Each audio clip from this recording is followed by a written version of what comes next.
Hello, and welcome back to another edition of Poetry Pals. I'm your host, Professor Van Nostrand. Today is a very insightful episode of Poetry Pals, as we will be teaching you how to write your very own poem. Since this can be a difficult process, I have brought in an assistant to help out with today's show. Assistant, would you like to say something about yourself and speak to the world?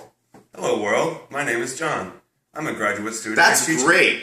Well, now that we have the introductions out of the way, let's start writing you a poem. Since most of you are beginners, I figured we could start you off with something small, the sonnet. A sonnet consists of 3 lines, the first line being 5 syllables long, the second line being... Really? A haiku consists of 3 lines, the first line being 5 syllables long, the second line being 7 syllables long, and the third line being once again 5 syllables long. To make sure you have added enough syllables in your poem, try sounding out the words as you write. Syllable. Syllable. Now that you know the basic steps of writing a haiku, with our next process comes inspiration. As you can see, I am currently in my office. Sometimes your best work can come from a quiet setting like this, or even something like it, your bedroom or even the kitchen. Inspiration can come from anywhere.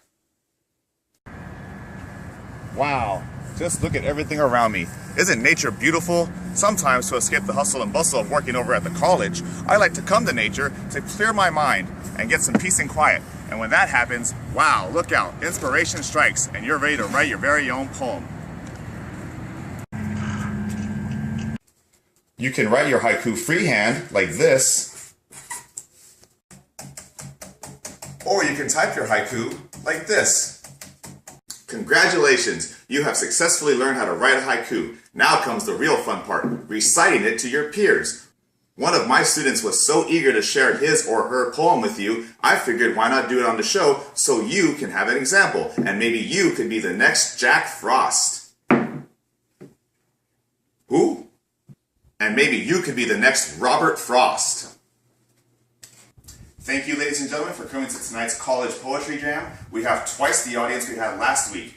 Coming to the stage right now is going to be a student of mine. He's going to recite a haiku that he wrote under my tutelage. This is Ryan Sweeney.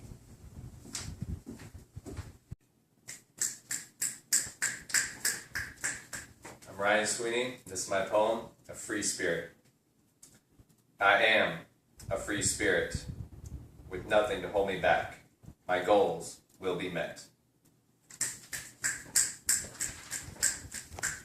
That's fantastic. He or she certainly has a bright future ahead of them. Wouldn't you agree, assistant? Well, we are running out of time here on this week's episode of Poetry Pals, but before we go, assistant, is there anything you would like to say to the world? Yes, world, remember that poetry is what you want it to be, and the best poems come from the heart. Thank you. Well, that about wraps it up for this week's episode of Poetry Pals. Be sure to tune in next week where we'll talk about the writings of the great Bill Shakespeare.